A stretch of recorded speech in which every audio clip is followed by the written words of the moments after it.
Good afternoon Tarun. Good afternoon. మనము గత క్లాసుల్లో ప్రభుత్వ పాలన శాస్త్రంలో భాగంగా మనము నాయకత్వం యొక్క సిద్ధాంతాల గురించి గత క్లాసులో మనం తెలుసుకున్నాం. తర్వాత ప్రేరణ సిద్ధాంతాలలో భాగంగా మనము గత క్లాసులో మానవ అవసరాల క్రమాంక శ్రేణిలో అబ్రహం మాస్లో గురించి మనం గత క్లాస్లో ఒక ఎస్ఏ క్వశ్చన్ చెప్పుకోవడం జరిగింది. హిరార్కీ ఆఫ్ నీడ్స్ అబ్రహం మాస్లో గురించి మనం స్పష్టంగా గత క్లాస్లో చెప్పుకోవడం జరిగింది.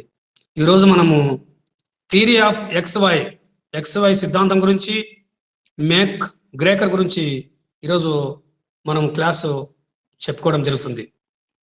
డగ్లస్ మేక్ గ్రేకర్ అనేవాడు మనకు 1906లో అతను జన్మించాడు. నిర్వహణ శాస్త్రానికి చేసిన కృషి చాలా ముఖ్యమని చెప్పి మేక్ గ్రేకర్ చెప్పడం జరిగింది. రెండో ప్రపంచ యుద్ధ కాలంలో జరిగిన మార్పులు, మానవ ప్రవర్తనలో వచ్చిన మార్పులు, మానవ సంబంధాల్లో వచ్చిన మార్పులు గురించి మేక్ గ్రేకర్ మనకు స్పష్టంగా చెప్పడం జరిగింది. నిర్వహణలో మానసిక అంశాలకు అధిక ప్రాధాన్యత ఇచ్చిన వారిలో ముఖ్యమైన వారు ఎవరంటే మనకు అబ్రహం మాస్లో, ఆ తర్వాత ప్రేరణ యొక్క సిద్ధాంతాలలో ముఖ్యమైన సామాజిక మానసిక అంశాలకు ప్రాధాన్యత ఇచ్చిన వారు ఎవరంటే మనకు డగ్లస్ మేక్ గ్రేకర్ అని మనం స్పష్టంగా చెప్పవచ్చు. అతను మెసాచుసెట్స్లో ఇన్స్టిట్యూట్ ఆఫ్ టెక్నాలజీలో పనిచేశాడు, ప్రొఫెసర్గా పనిచేశాడు. మేక్ గ్రేకర్ మానవ ప్రవర్తన గురించి పరిశోధన చేశాడు. మానవ ప్రవర్తన ఫౌండేషన్ను ఏర్పాటు చేశాడు. అదేవిధంగా ఆయన foundation for research on human ఆర్గనైజేషన్కు ఆయన సభ్యుడిగా ఉండి సామాజిక మానసిక శాస్త్రానికి అధ్యక్షుడిగా ఉండి అనేక పరిశోధన చేసిన వ్యక్తి ఎవరంటే డగ్లస్ మేక్ గ్రేకర్ అని మనం చెప్పవచ్చు. మానసిక శాస్త్రానికి సంబంధించి ఎన్నో పరిశోధన వ్యాసాలు చేశాడు. ఆయన రచనలో ముఖ్యమైనవి మనం తెలుసుకోవాలి. The human side of enterprises 1960, ఇది గొప్ప రచన అని చెప్పవచ్చు. ఆయన మరణాంతరం కూడా ఒక రచన చేశాడు. ది ప్రొఫెషనల్ మేనేజర్ 1967లో కూడా ఆయన మరణించే ఆ తర్వాత మరణాంతరము ఒక రచన చేశాడు అని చెప్పవచ్చు. సాంప్రదాయక నిర్వహణ సిద్ధాంతంలో వ్యవస్థలో మానవ ప్రవర్తన పట్ల వారికి ఉన్న అవగాహన సత్యదూరం అని చెప్పిన వాడు మేక్ గ్రేకర్ అని చెప్పవచ్చు. కాబట్టి ఈయన తన రచనలో మానవ ప్రవర్తన గురించి చెప్పాడు. కాబట్టి పరిశ్రమల్లో యాజమాన్యం యొక్క ఆధిపత్యము, యాజమాన్యం యొక్క నియంత్రణ ఏ విధంగా ఉండాలి, వ్యవస్థలో లక్ష్య సాధన కోసం వ్యక్తులు కృషి చేయడమే ఈ యొక్క మానవ ప్రవర్తనలో భాగమని చెప్పవచ్చు. కాబట్టి పరిశ్రమల్లో అధికారమే నియంత్రణ ముఖ్య సాధనంగా భావిస్తున్నా కాబట్టి ఏ విధంగా వ్యతిరేకతకు, తక్కువ ఉత్పత్తికి, వ్యవస్థ లక్ష్యాల పట్ల అనాసక్తకు దారిస్తుందని చెప్పి చెప్పడం జరిగింది. కాబట్టి మానవ ప్రగతి వ్యవస్థకు అభివృద్ధికి తగిన ప్రేరణ కావాలి, మోటివేషన్ కావాలి అని ది హ్యూమన్ సైడ్ ఆఫ్ ఎంటర్ప్రైజెస్లో ఆయన స్పష్టంగా చెప్పాడు. అదేవిధంగా ది ప్రొఫెషనల్ మేనేజర్ అనే దాంట్లో ఆయన స్పష్టంగా చెప్పాడు. మనకు వ్యక్తులు వ్యవస్థ లక్ష్యాలను సాధించడానికి ఏ విధంగా ప్రేరణ పొందాలి, ఎలా సమైక్యపరచాలి అని అతను నూతన పద్ధతులను ఇచ్చాడు. సాంప్రదాయక నిర్వహణ దృక్పథాన్ని, సాంప్రదాయక ఒక నిర్వహణ సిద్ధాంతాన్ని ఏర్పరిచాడు. కాబట్టి నూతన విధానాలను అలవర్చుకోవడంలో మనుష్య శక్తి ఎలా ఉపయోగపడుతుంది అని తెలియజేస్తూ వ్యవస్థ యొక్క ఈ యొక్క నిర్వహణ సిద్ధాంతానికి ఒక నూతన అవగాహనని అందించడమే మేక్ గ్రేకర్ యొక్క ఉద్దేశం. కాబట్టి మేక్ గ్రేకర్ ఏం చేశాడు, ది హ్యూమన్ సైడ్ ఆఫ్ ఎంటర్ప్రైజెస్లో ఆయన నిర్వాహకులు పుట్టుకతో వస్తారా, వారిని ఎలా తయారు చేయడం ద్వారా వస్తారా, అంటే తయారు చేయడం ద్వారా వస్తారా లేదా పుట్టుకతో వస్తారా నిర్వాహకులని ఆయన క్వశ్చన్ వేశాడు. కాబట్టి ఈ ప్రశ్నకు సమాధానం కూడా ప్రయత్నించాడు ఆయన. కాబట్టి ఈయన అభిప్రాయం ప్రకారము ఒక నిర్వహణ అభివృద్ధికి ఫలితాలకు సంబంధించిన వరకు ఈ యొక్క ఈ యొక్క కార్యకలాపాలను నిర్వహించడానికి ప్రధాన కార్యనిర్వాహకులకు తయారు చేయడం కొంతవరకు సాధ్యమే. ఇది చాలా వరకు ఈ యొక్క నిర్వాహకుల యొక్క లక్ష్య నిర్మాణంపై ఆధారపడి ఉంటుంది. దాన్ని సాధించడానికి తీసుకునే విధానాలపై ఆధారపడి ఉంటుంది మరియు ఆచరణలపై ఆధారపడి ఉంటుందని చెప్పి మేక్గ్రేకర్ స్పష్టంగా చెప్పాడు. కాబట్టి ఒక కార్యాన్ని ఏ విధంగా సాధిస్తారు, దాన్ని బట్టి వ్యక్తులు దాన్ని ఏ విధంగా అర్థం చేసుకున్నారు అని నిర్ధారించవచ్చు. కాబట్టి నిర్వహణ యంత్రాంగం అనేది ఎట్లా పనిచేస్తున్నదో అధ్యయనం చేయడంలో మేక్గ్రేకర్ కొన్ని విషయాలు చెప్పడం జరిగింది. కాబట్టి మనకు ఈ మేక్గ్రేకర్ చెప్పిన విషయాల్లో మనకు ఈ యొక్క నిర్వహణ యొక్క సిద్ధాంతంలో ఏమేమి ఉన్నాయనేది మనము తెలుసుకుంటున్నాం. కాబట్టి ఆయన చెప్పిన విషయాల్లో మనము మేక్గ్రేకర్ యొక్క ప్రధాన అంశం ఏదంటే ఒక సంస్థ పూర్తి లక్ష్యము మానవ వనరులను నియంత్రించడము, నిర్వాహకులకు సైద్ధాంతిక ప్రాతిపదికచే నిర్ధారించబడము. కాబట్టి ఈ ప్రాతిపదికలే రాబో తరాల వారికి నిర్వాహకులకు పనితనాన్ని నాణ్యతను నిర్ధారిస్తాయని చెప్పాడు. కాబట్టి ఇక్కడ మనం గుర్తించాల్సింది సమర్థుల ఎంపికకు ఈ యొక్క నిర్వహణ సమస్యలకు చాలాసార్లు సంబంధం ఉండదు. కాబట్టి నైపుణ్యం అనేది ఉండడం కంటే లక్ష్య సాధన కోసం కృషి చేయాలి. కాబట్టి ఇక్కడ నైపుణ్యం అవసరం లేదు. వ్యవస్థలో లక్ష్యం సాధన కోసము ఈ యొక్క ప్రధాన కార్యనిర్వాహకులు కష్టపడాలి. ఆధునిక ఉద్యోగులను ఏ విధంగా డెవలప్ చేయాలి? అందరూ నైపుణ్యవంతులే ఉంటారు మామూలుగా. వ్యవస్థలో ఉత్పత్తిని ఏ విధంగా అభివృద్ధి చేయాలి అని ఆలోచన పెట్టాలి. కాబట్టి నైపుణ్యం ఉండడం అంటే దాన్ని ఉపయోగించడం ముఖ్యం. కాబట్టి ఉన్నత స్థాయి కార్యనిర్వాహకులు ఎంతో నైపుణ్యం సామర్థ్యం ఉన్నప్పటికీ సంస్థకు ఈ యొక్క వారు చేయగలిసింది చాలా తక్కువ. కాబట్టి వారు నైపుణ్యాన్ని ఎంచుకోవడము ఉపయోగించడం గురించి మానవ అభివృద్ధికి తగిన ఇది కాదు. వ్యవస్థాగత వాతావరణాన్ని కల్పించాలి. ఒక వ్యవస్థలో మంచి కార్మికులకు కొన్ని నిబంధనలు ఏర్పరచాలి. కాబట్టి ఈ యొక్క నిర్వహణలో కీలక మార్పులు రావడం మంచి. ఎందుకంటే వ్యక్తులను లో ఉన్న మార్పులు చాలా ముఖ్యం. కాబట్టి మానవ ప్రవర్తనను నియంత్రణ చేయడంపై మనకుండే అవగాహనపై ఈ యొక్క నిర్వహణ సామర్థ్యం ఆధారపడి ఉంటుందని చెప్పి మేక్గ్రేకర్ మనకు స్పష్టంగా చెప్పడం జరిగింది. కాబట్టి ఆయన చెప్పిన విషయం ఏంటంటే సంస్థ ఉత్పత్తి పెంచగలమా, లేకుంటే మనకు సంస్థపై ఆధారపడి ఈ యొక్క ప్రధాన కార్యనిర్వాహకులు తయారు చేయగలరా? కాబట్టి మానవ ప్రవర్తనను నియంత్రణ చేయడంపై మనకుండే అవగాహనపై ఈ యొక్క నిర్వహణ సామర్థ్యం ఆధారపడి ఉంటుందని చెప్పి ఆయన స్పష్టంగా చెప్పడం జరిగింది. కాబట్టి అదేవిధంగా సైద్ధాంతిక ప్రాతిపదికలు డగ్లస్ మేక్గ్రేకర్ సైద్ధాంతిక ప్రాతిపదికలపై ఆయన ఒక నిర్వహణ రంగంలో చేసిన కృషి చాలా అమోఘం. ఎందుకంటే ప్రాతిపదికలపై ఉన్న ఈ యొక్క నిర్వహణ నైపుణ్యము, వ్యక్తుల సామూహిక కృషి ఇవన్నీ కూడా ఆధారపడి ఉంటాయని చెప్పి ఆయన స్పష్టంగా చెప్పాడు. కాబట్టి ప్రతి ఒక్క నిర్వహణ చర్య ఒక సిద్ధాంతంపై ఆధారపడి ఉంటుంది ఆయన భావన. నిర్వహణ అనేది ఒక కళ, శాస్త్రమా అనే ప్రశ్న విషయంలో ఆయన ఎప్పుడు కూడా తికమక పడలేదు. నిర్వహణ అనేది కళ అని గట్టిగా చెప్పాడు. కాబట్టి ఈ యొక్క నిర్వహణ ప్రవర్తన సిద్ధాంతాన్ని నిరాకరించడమే అవుతుందని చెప్పి మేక్గ్రేకర్ చెప్పాడు. కాబట్టి నిర్వహణ అనేది ఒక వివిధ ఉద్దేశాలను నెరవేర్చడానికి ఉపకరించడం వల్ల అది శాస్త్రం కాదని కూడా ఆయనకు తెలుసు. ఈ విధంగా నిర్వహణ ఉద్దేశాలకు సాంఖ్యంలో శాస్త్ర విజ్ఞానాన్ని ఉపయోగించగలదా అనేది చెప్పడం జరిగింది. కాబట్టి ఆయన ఉద్దేశం ఏంది, ఆయన ధ్యేయం ఏంటంటే మానవ ప్రవర్తనను నియంత్రించడంలోను, అర్థం చేసుకోవడంలోను ఈనాడున్న తప్పుడు అవగాహనను పూర్తిగా తొలగించాలని ఆయన ఉద్దేశం. కాబట్టి నియంత్రణ అనేది అంతా పరిస్థితులను మనకు అనుకూలంగా ఎంచుకొని మలుచుకోవడానికి సంబంధించినది. అంటే all control to selective adoption అని ఆయన మేక్గ్రేకర్ స్పష్టంగా చెప్పాడు.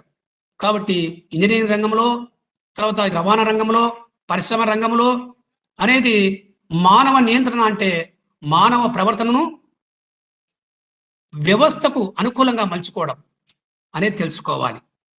కాబట్టి మానవ ప్రవర్తనను నియంత్రించడానికి ఎంచుకున్న విధంగా దాన్ని వారిని మలచడానికి చేసే ఎన్నో ప్రయత్నాలు మానవుని యొక్క మౌలిక భావాలకు విరుద్ధంగా ఉన్నాయని ఆయన వాదించాడు.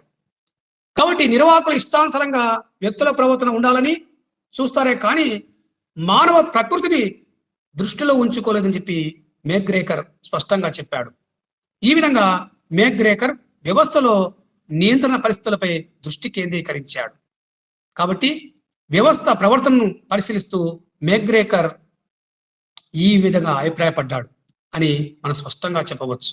కాబట్టి ఆయన సాంప్రదాయక బలప్రయోగ పద్ధతులను వాటి వెన్నెముక సైద్ధాంతిక ప్రాతిపదికలను నిశ్చితంగా పరిశీలించాలని చెప్పి మనం స్పష్టంగా చెప్పవచ్చు. కాబట్టి ఆయన పేర్కొన్న ఈ యొక్క XY యొక్క సిద్ధాంతంలో కొన్ని విషయాలు మనం తెలుసుకుంటాం. పీడిఎఫ్లో దీని గురించి మనము కొన్ని చేస్తాం. ఇక్కడ మనము ఈ యొక్క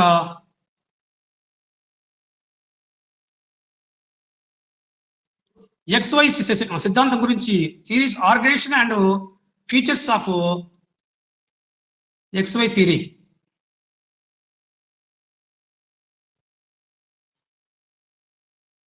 మనం ఇక్కడ కొన్ని విషయాల గురించి మనం తెలుసుకుంటాం. X సిద్ధాంతము, Y సిద్ధాంతము. మేక్గ్రేకర్ సాంప్రదాయ ఈ యొక్క నిర్వహణ సంబంధమైన 3 ప్రతిపాదనలు పేర్కొన్నాడు. అవి ఏంటివి? మొదటిది X సిద్ధాంతం గురించి ప్రతిపాదించాడు. గరిష్ట స్థాయిలో ఆర్థిక రాబడి సాధించే ప్రయోజనం కోసం విత్తం ఉంటుంది, తర్వాత వస్తువులు ఉంటాయి, తర్వాత వ్యక్తులు, తర్వాత యంత్రాలు, ఇవన్నీ కూడా ఉత్పత్తి కారకాలకు తగిన రీతిలో అవన్నీ కూడా నిర్వహించాల్సిన బాధ్యత ఉంది. ఎవరిపై ఉంది? యాజమాన్యంపై ఉందని చెప్పడం జరిగింది. కావున XY సిద్ధాంతాల్లో మనం X సిద్ధాంతం గురించి ప్రజెంట్ తెలుసుకుంటున్నాం. అదేంటంటే అందులో 3 ఉన్నాయి, 3 ప్రతిపాదనలు చెప్పాడు X యొక్క సిద్ధాంతంలో. గరిష్ట స్థాయిలో ఆర్థిక రాబడి, ఇది ఎట్లా? దీన్ని సాధించాలంటే విత్తం ఉండాలి, వస్తువులు ఉండాలి, వ్యక్తులు ఉండాలి, యంత్రాలు ఉండాలి. కాబట్టి ఉత్పత్తి కారకాలను తగిన రీతిలో నిర్వహించాల్సిన బాధ్యత ఎవరిపై ఉంది? యాజమాన్యంపై ఉందని చెప్పాడు. రెండోది, కాబట్టి పై ఉద్దేశాన్ని సాధించడానికి వ్యవస్థ యొక్క అవసరాలకు ఈ యొక్క తగినట్లుగా రెండోది వ్యక్తులను ప్రేరేపించాలి, అదేవిధంగా వారి ప్రవర్తనను సవరించాలి, అదేవిధంగా వీటిని నియంత్రణ చేయడానికి ఉద్యోగుల కార్యకలాపాలను నిర్దేశించడం అవసరము అని చెప్పాడు. అదేవిధంగా వ్యక్తులను సమాధానపరిచి లేదా శిక్షించి లేదా నియంత్రించే వరకు వారు స్తబ్దంగా ఈ యొక్క ఉండే వరకు వ్యవస్థ యొక్క అవసరాలను కూడా వారు ప్రతిఘటిస్తారు అని X సిద్ధాంతంలో దీని గురించి మనకు చెప్పడం జరిగింది. కాబట్టి మనం ఇక్కడ 2 విషయాలు గమనించాలి. మొదటిది, గరిష్ట స్థాయిలో ఆర్థిక రాబడి సాధించేందుకు యాజమాన్యంపై ఆధారపడి ఉంటుంది, బాధ్యత తీసుకోవాలి.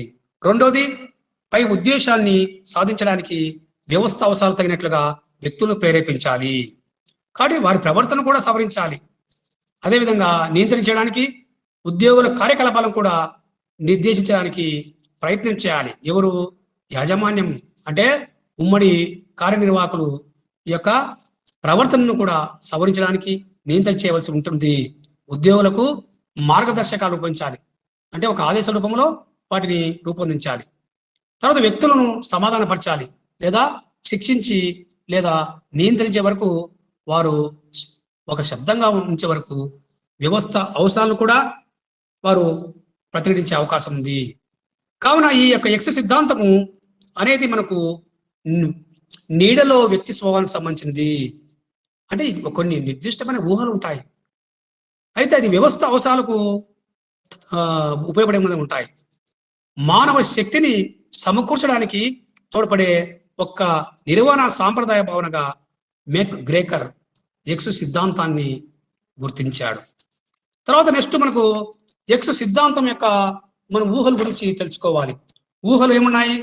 ఊహలు X సిద్ధాంతం ఊహల గురించి మనం కొన్ని విషయాలు తెలుసుకుంటాం. ఇప్పుడు X సిద్ధాంతం యొక్క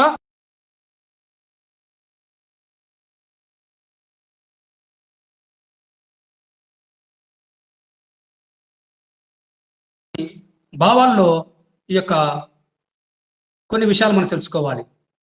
ఏమవి ఏంటి అంటే మనకు ఎక్సు సిద్ధాంతం యొక్క ఊహలు అంటే సగటు మనిషి పని పట్ల సహజంగా అనిష్టంగా ఉంటాడు. కాబట్టి మనకు XY యొక్క సిద్ధాంతాల్లో కొన్ని విషయాలు మనం తెలుసుకున్నాం. ఇది మెగ్గ్రేకర్ సాంప్రదాయ ఒక నిర్వహణ సంబంధమైన సిద్ధాంతం. 3 ప్రతిపాదనలను పేర్కొంటూ ఆయన ఎక్స్ సిద్ధాంతం ప్రతిపాదించాడు.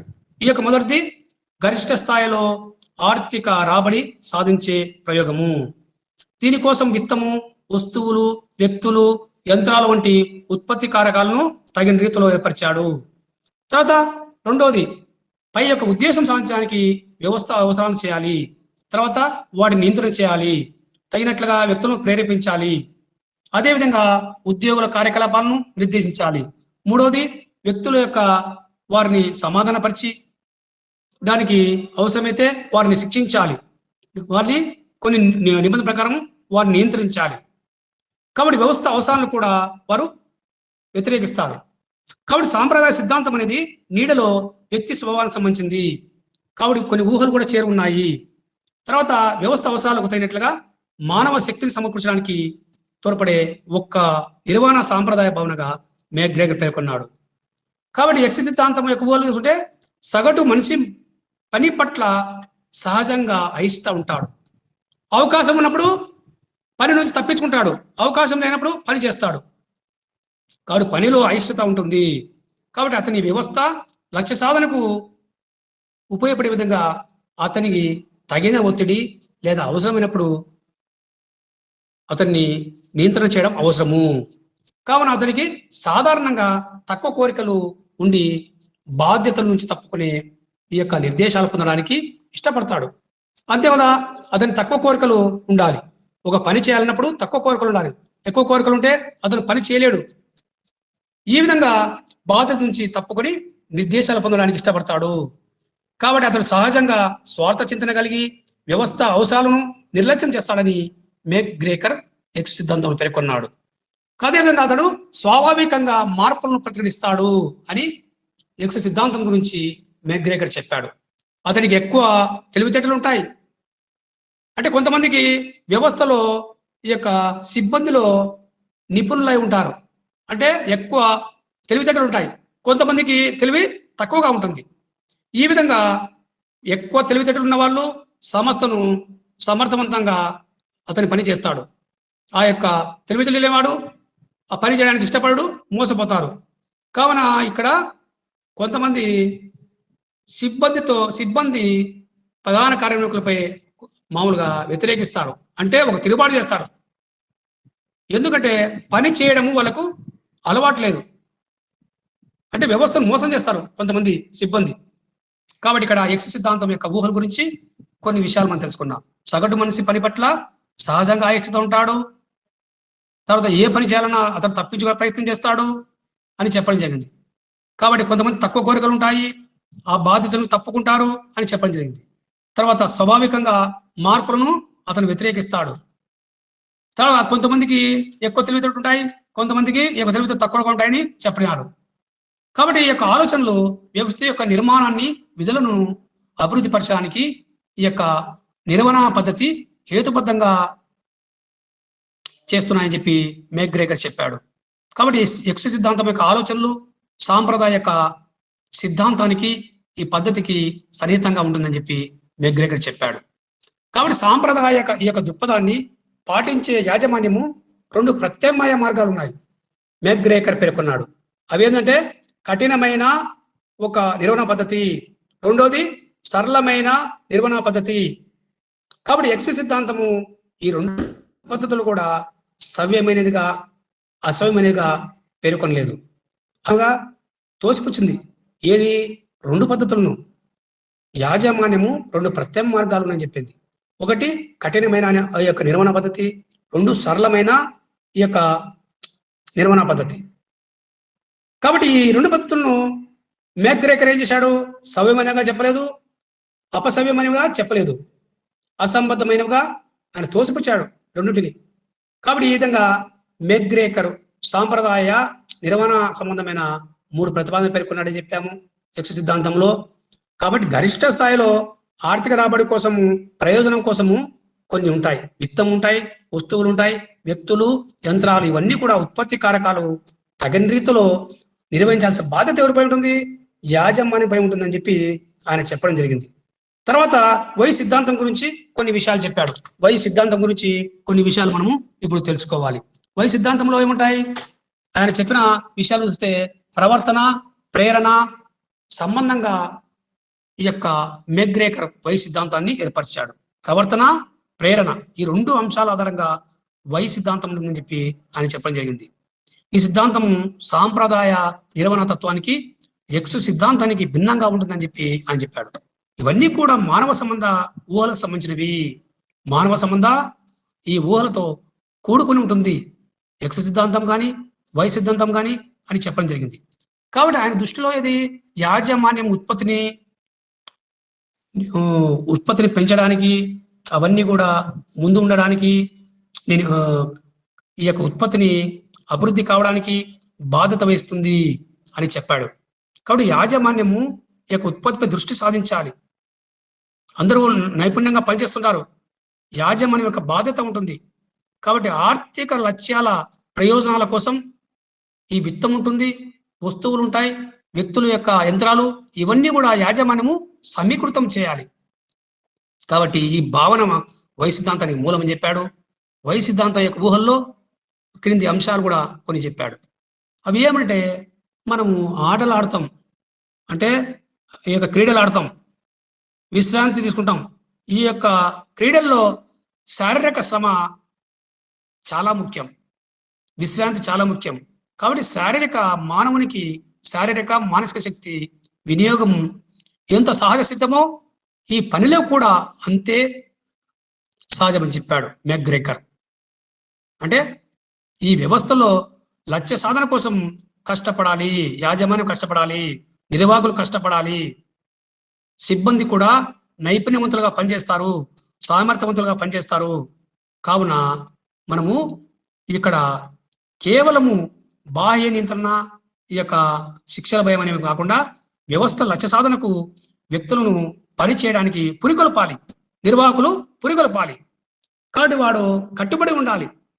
లక్ష్యాలు మేము సాధిస్తామని చెప్పి, ఉత్పత్తి సాధిస్తామని చెప్పి చాలా లక్ష్య సాధన కోసము స్వయం నిర్దేశం చేయాలి. ఈ యొక్క నిర్వాహకులు సిబ్బందిని నిర్దేశం చేయాలి, స్వయము నియంత్రణ కోసము వాటిని ఉపయోగించాలి. కాబట్టి ఇక్కడ లక్ష్యం ఉంటుంది. నిబద్ధత అనేది వ్యక్తులు సాధించే పనికిచ్చే ఒక ప్రతిఫలంగా, పారితోషిక ప్రక్రియగా బట్టి ఇది ఏర్పరిచారు. కావున ఇక్కడ మనము షేర్ పీడిఎఫ్ చేస్తాం. షేర్ పీడిఎఫ్ లో మనము థియరీస్ ఎక్స్ సిద్ధాంతంలో చూస్తే, ఇక్కడ వై సిద్ధాంతంలో మనము గమనించినైతే ఇక్కడ వారు కట్టుబడి ఉన్న వ్యవస్థ లక్ష్య సాధన కోసం తమ స్వయం నిర్దేశన, స్వయం నియంత్రణను ఉపయోగిస్తారు. లక్ష్యము నిబద్ధత అనేది వ్యక్తులు సాధించే పనికి ఇచ్చే ప్రతిఫలింపుగా పారితోషిక ప్రక్రియ.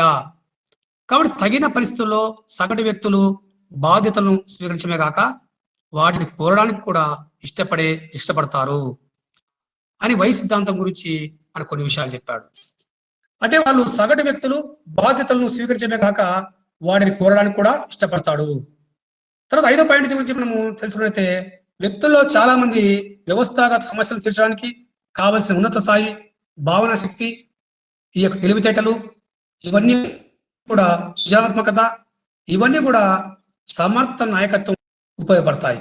అంతే కదా, ఈ వ్యవస్థాగత సమస్యలు తీర్చడానికి భావన శక్తి ఉపయోగపడుతుంది. తర్వాత అతని యొక్క నైపుణ్యము, ఈ యొక్క తర్వాత తెలివి ఇవన్నీ కూడా ఉపయోగపడతాయని చెప్పాడు.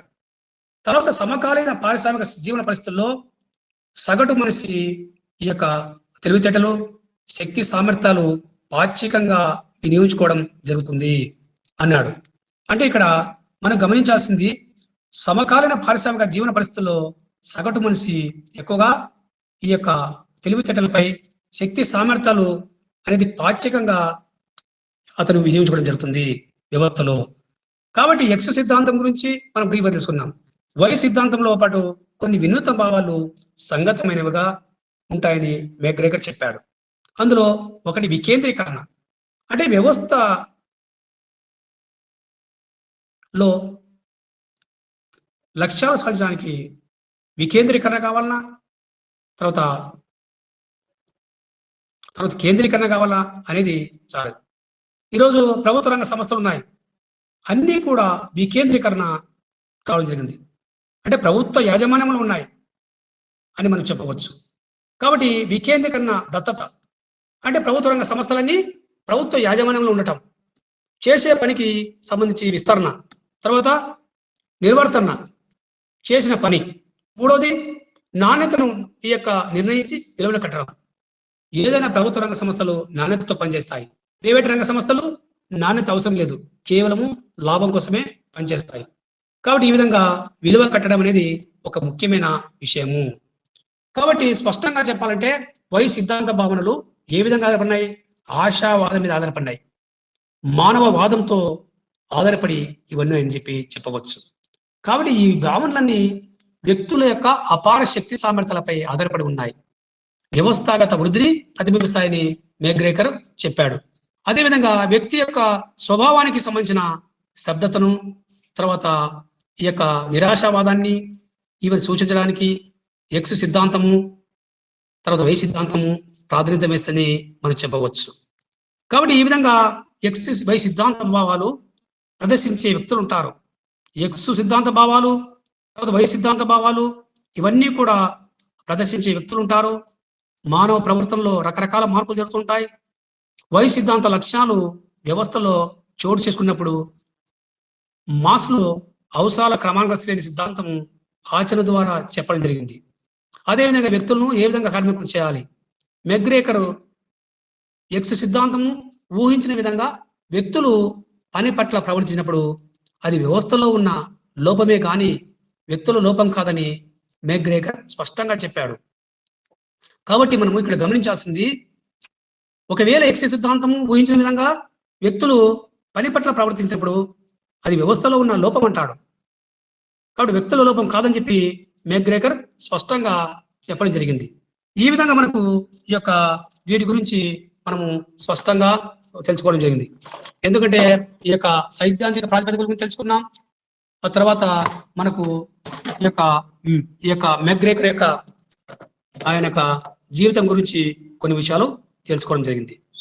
ఈ విధంగా మనకు ఈ అంశాల గురించి మనం తెలుసుకున్నాం. మెగ్రేకర్ యొక్క జీవితము, తర్వాత ఈ యొక్క సైద్ధాంతిక ప్రాతిపదికలు, అన్ని విషయాలు కూడా ఈరోజు మనము బ్రీఫ్గా కొన్ని విషయాలు తెలుసుకోవడం జరిగింది. కాబట్టి ఆయన ముఖ్యమైన రచనలో ఇవన్నీ కూడా చెప్పడం జరిగింది. మానవ ప్రవర్తన యొక్క పరిశోధన ఫౌండేషన్ ఏర్పరిచాడు. తర్వాత the human and of enterprises గురించి రచన చేశాడు.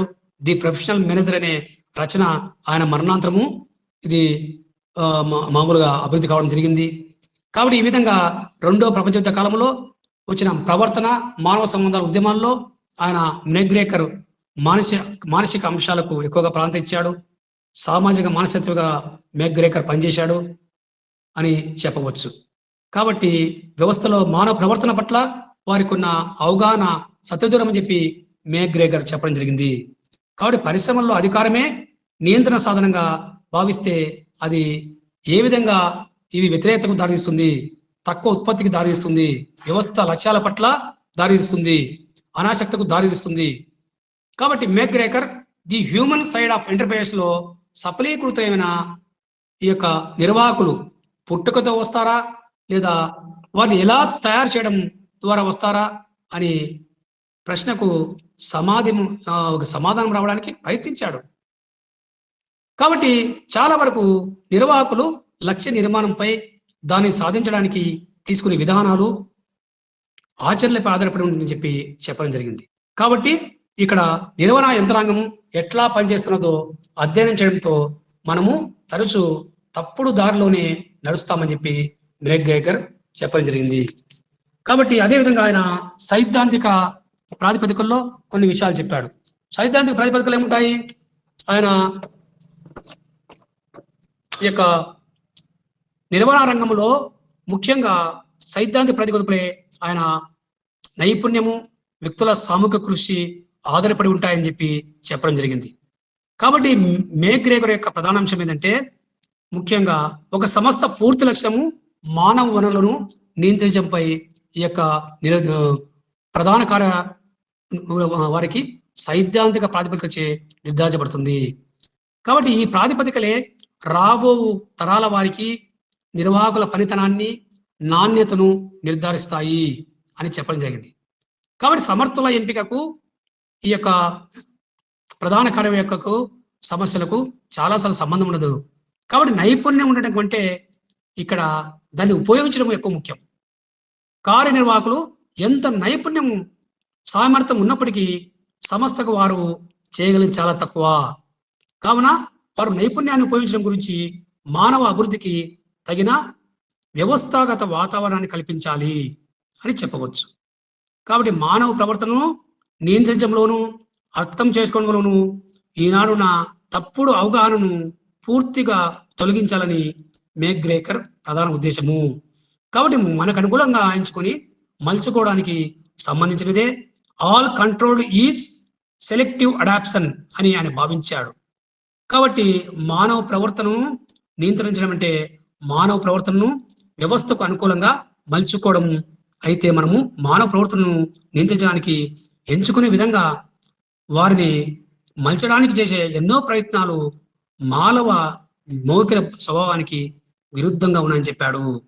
కాబట్టి నిర్వాహకుల ఇష్టానుసారంగా వ్యక్తుల ప్రవర్తన ఉండాలని చూస్తారు, కానీ మానవ ప్రకృతిని దృష్టిలో ఉంచుకోలేదని చెప్పి మెక్గ్రేగర్ భావించాడు. ఈ విధంగా మనకు ఈరోజు మానవ ప్రవర్తనలో XY సిద్ధాంతం గురించి మనము తెలుసుకున్నాం. XY సిద్ధాంతం. కాబట్టి XY సిద్ధాంతాల గురించి వెరీ ఇంపార్టెంట్ క్వశ్చన్ ఇది. Theories of XY McGregor. X సిద్ధాంతం గురించి, ఈ యొక్క ఊహల గురించి మనం తెలుసుకున్నాం.